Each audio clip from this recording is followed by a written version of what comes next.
세상의 모든 지식 언더스탠딩. 네, 네.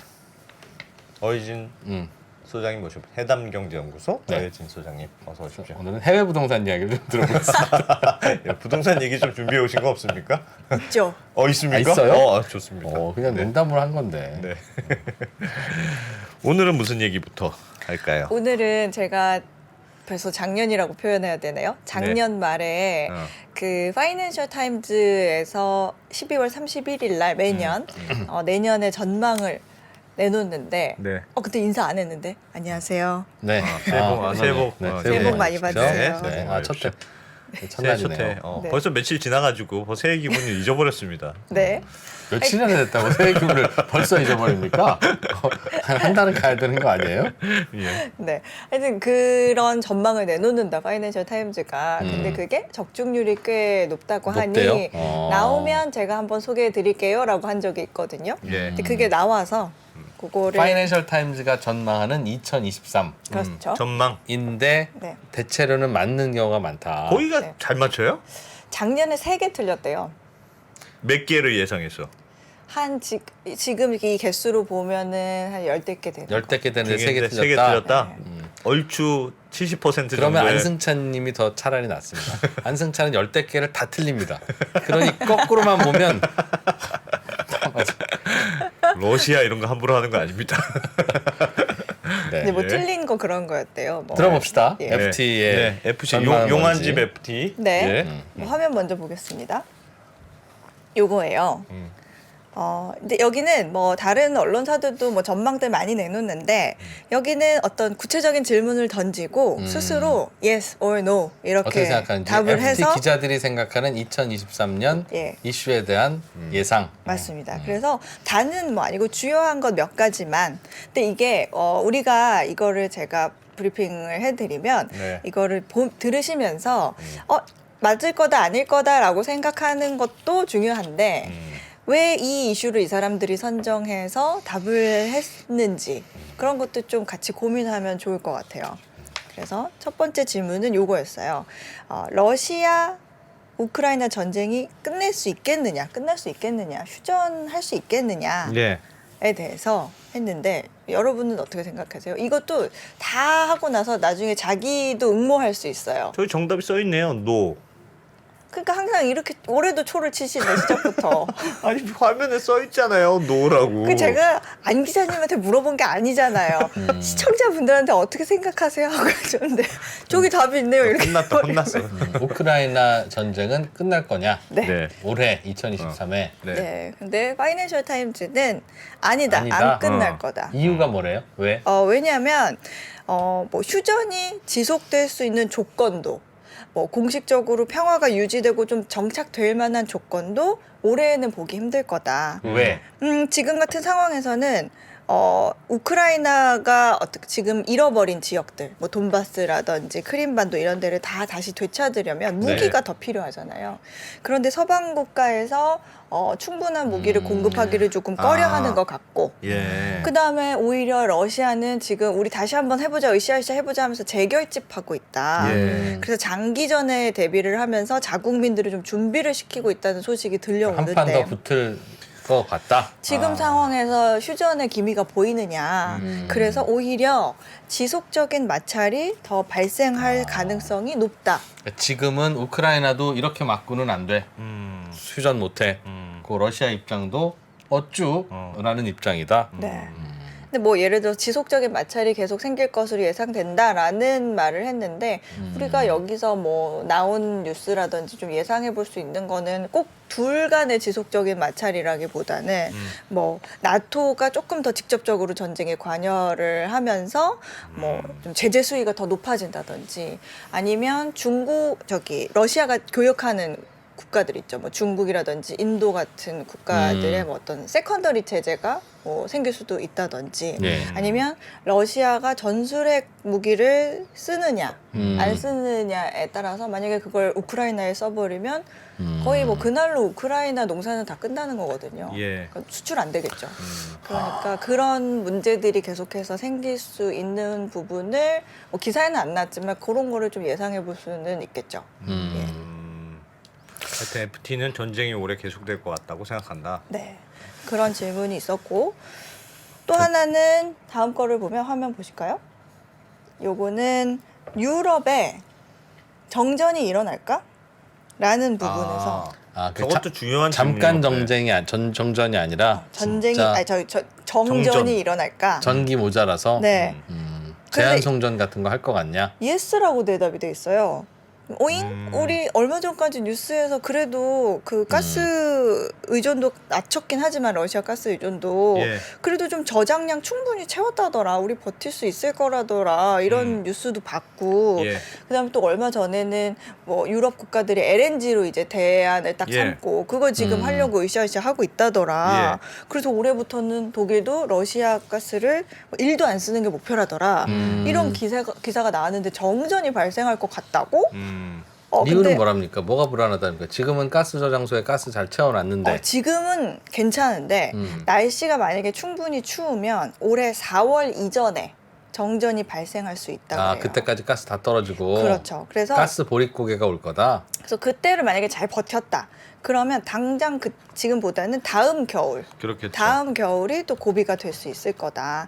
지금 말한 대로 현재 가스 저장소는 찼지만 거의 꽉 찼는데 봄에 이게 어려울 거고 올해부터는 러시아 가스가 거의 이제 제로가 되니까 유럽에 들어오는 것이 그러니까 우리가 지난 시간에 얘기했듯이 LNG 그 부분 메우기 위해서 애쓸 건데 여기에는 그래도 좀 위험 요소들이 있잖아요. 뭐 이거를 그 위험 요소들을 좀 상쇄시킬 수 있는 방법은 뭐 유럽이 가스에서 아예 석탄으로 역행을 한다든지 아니면 프랑스의 원전에서 문제가 발생하지 않는 거 저번에 연전 얘기 잠깐 했었잖아요. 근데 예. 유지 보수 같은 문제가 덜 생긴다든지 뭐 이런 것들인데 지금 한 1년 반 동안 유럽이 겪고 있는 어려움을 딱 봤을 때는 오히려 어디선가 무너질 위험이 있어 보인다라는 게 파이낸셜 타임즈의 전망입니다. 네. 전쟁이 끝나야 러시아 가스를 받지. 했는데 전쟁도 안 끝나고 올해야 러시아 가스로 얼른 받아서 했지만 이제 2023년 겨울 앞으로 약 한 9개월 10개월 후에 겨울에는 안 된다. 그런 게 있었고 좀 기자들의 전망이 다 비관적인 쪽이죠. 네. 그렇죠. 그리고 다음 질문은 네. 다음 예상은 또 화면을 보시면 연준이 금리 인하하기 시작할까? 금리를 인하하기 시작할까? 어떻게 생각해요? 제가 지금 이거 생각하기 전에 갑자기 러시아 전쟁이 안 끝나면 러시아 ETF도 거래가 계속 안 될 텐데 1년 동안 이제 거래가 좀 혼자 그 생각을 잠깐 하고 있었어요. 아닙니다. 그래도 저는 러시아 ETF 거래 정지된 게 예. 오스템 임플란트 같은 게 될 거다. 그거 괜히 어설프게 거래 정지 풀려서 현금 받으면 네. 또 어디 다른 데서 물릴 거 아니에요. 죄송합니다. 딴 생각을 하고 네. 있느라고. 네. 네. 질문이 뭐였다고요? 뭐요? 미국 연준이 2023년에는 금리를 내릴까 아니면 안 내릴까? 네, 그냥 동결만 할 것이냐, 조금 올리다 말 것이냐, 동결할 심지어 것이냐, 이제 조금 내릴 인하로도 것이냐. 돌 거냐 안 돌 거냐? 네. 그런 질문에 이제 파이낸셜 타임즈는 노라고 답을 했어요. 인하 안 할 거다? 왜 이렇게 다 비관적이에요, FT는? 저는 인하 할 거라고 봅니다. 본인들하고 좀 비슷한 성향인 것 같죠? 되게 비관적이신 분들. 근데 시장에서는 네. 올해 상반기에 금리가 4.9%로 정점을 찍고 예. 뭐 9월에 4.7%, 12월에 4.4%로 떨어질 거로 예상을 하고 있지만 FOMC의 대다수의 위원들은 이 정점의 비율이 2023년에 5% 혹은 그 이상에서 끝날 거다 이렇게 믿고 있다. 그런데 우리는 이 사람들의 의견이 맞을 것 같다. 이 사람들의 전망이 맞을 것 같다. 왜냐하면 연준이 2021년도죠 벌써 그 하반기쯤에 시장에서 그 인플레이션의 경고가 조금 있었는데 예. 그때 뭐라고 그랬어요? 이 인플레이션은 일시적일 겁니다. 그렇게 얘기했었죠. 그렇게 얘기했었잖아요. 그래서 좀 시장 경고를 무시했다가 뒤늦게 금리 인상을 했던 그때처럼 연준이 다시 그런 좀 섣부른 실수를 반복하고 싶지 않아 할 거다. 그래서 쉽게 금리를 꺾지는 않을 거다라는 전망이죠.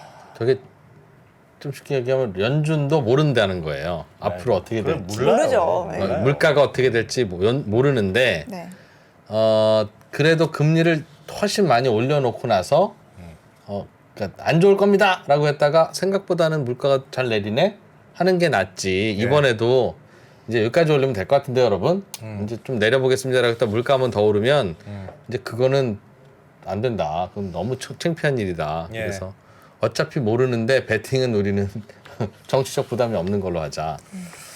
라고 이거는 가장 최근에 FOMC 이 분위기를 반영한 전망인 것 같고, 근데 네. 진짜로 어떻게 될지 모릅니다. 이건 정말 네. 어떻게 될 것 같아요? 어떻게 될지 모른다니까요. 모른다고 그랬지 지금. 그렇지. 저 오늘 기분 안 좋습니다. 여러 가지로. 약간 더맨더머 같은 분위기인데요. 그렇지. 모른다고 했는데 왜 물었을까요? 네. 네. 네. 그리고 다음 질문은 다음 전망이 뭐냐면요. 화면 또 보여주시겠어요? 네. 화면을 보시면 요거는 예. 이제 중국이 경제 성장률 5% 이상으로 회복할 수 있을까?라는 질문에 파이낸셜 타임즈는 할 수 있다. 예스. 이렇게 봤어요. 아, 근데 중국은 또 약간 긍정적으로 봤네요. 그쵸. 다시 풀면 중국 공장 돌아간다. 지금 사실 상황으로 봐서는 야 이거 되겠냐 감염자 너무 많이 나오고 뭐 어디 외신을 보니까 뭐 상하이 인구의 70%가 감염됐다더라 뭐 이런 기사도 있고 그런데 이제 당분간 좀 재확산으로 인해서 더 많은 생명을 앗아갈 것으로 보이지만 네. 예. 그렇지만 앞으로 그 사이에 올해 1년 동안은 많은 것이 바뀔 거다 예. 이렇게 내다 봤어요. 왜냐? 일단 중국이 위드 코로나를 배우기 시작하면 그 환경에 적응해서 그 방법을 배우고 나면 경제 활동은 강하게 회복될 것 같다. 당연하지. 미국도 바로 잘 회복돼서 돌아가고 전 그러니까. 세계 모든 나라가 아직도 우리는 코로나 무서워서 집 밖에 못 나와요가 아무도 없는데 중국도 그렇겠죠. 당연히. 코스로 갈 거다. 중국이 코로나 그 팬데믹 봉쇄 시기 동안 또 저축해 온 것들 그게 조금 많은데 이게 결국에는 소비 지출로 확대가 될 거고 중국 정부는 또 어떤 인프라 투자에 초점을 맞춘 어떤 좀 경기 부양책을 쏟아낼 걸로 보인다. 예. 그래서 나는 5%는 쉽다. 네, 그래서 예스라고 했는데 참고로 말씀드리면 이런 전망도 있어요. 같은 시기에 나온 건데 이건 어저께 화면을 보시면 네. 이 IMF 총재가 예. 어제 방송에 한 곳에 나와가지고 저분 올해 IMF 총재예요? 네 크리스탈리나 게오르기에바라고 네. 어제 방송에 나와서 올해 전망을 얘기한 내용인데 뭐 올해 전 세계 경제 3분의 1에서 경기 침체가 일어날 거다라고 보고 있는데 여기서 중국 내용이 있거든요. 제가 형광펜 여기 이렇게 네. 해놨는데 중국은 강경했던 제로 코비드 정책을 풀면서 확진 사례가 급증하고 있는데 이로 인해서 중국의 성장률이 40년 만에 세계 성장률 또는 그 이하를 밑돌 가능성이 높다. 2022년 작년에 올해. 올해? 예. 올해도 그렇게 내다봤어요. 네. 와 세계 성장률을 밑돈다. 네. 그러니까 뭐 5%는 고사하고 뭐 그 이하일 수도 있다는 뜻이네요. 네. 그런 내용이 어제 나온 동시에 나온 거라서 좀 서로 엇갈리죠. 그래서 이런 부분 그냥 참고해서 보시면 될 것 같고 그리고 그 다음에 조금 더 빨리 속도를 내서 보면 예? 네. 그 다음 전망은 화면을 또 보여주시죠. 네.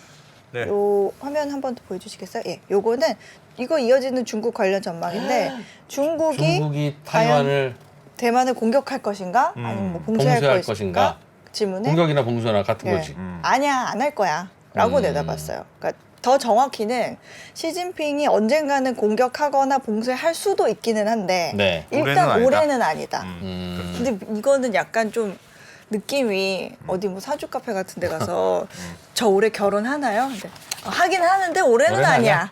약간 그런 느낌이 좀 있기는 하죠. 예. 근데 왜 아니라고 하냐면 그 침략 자체가 중국에게 엄청난 도박이 될 수 있다. 네. 만약에 시진핑 주석이 대만을 침략하거나 봉쇄를 했는데 그게 좀 잘못되면 미국과 전쟁이 일어날 테고 그러면 시 주석이 권력을 잃고 어떤 중국의 미래를 영원히 이제 망가뜨려 버리는 예. 그런 결과를 초래할 수가 있어서 시 주석이 그렇게 쉽게 주사위를 굴릴 것 같지는 지는 않다. 않다. 네. 근데 다만 내년 마지막 줄에 밑줄을 채워놓은 게 있는데 다만 이 내년에 대만 총통 선거가 있는데 이때가 아마 다음 고비가 될 수도 있다라는 전망을 덧붙였죠.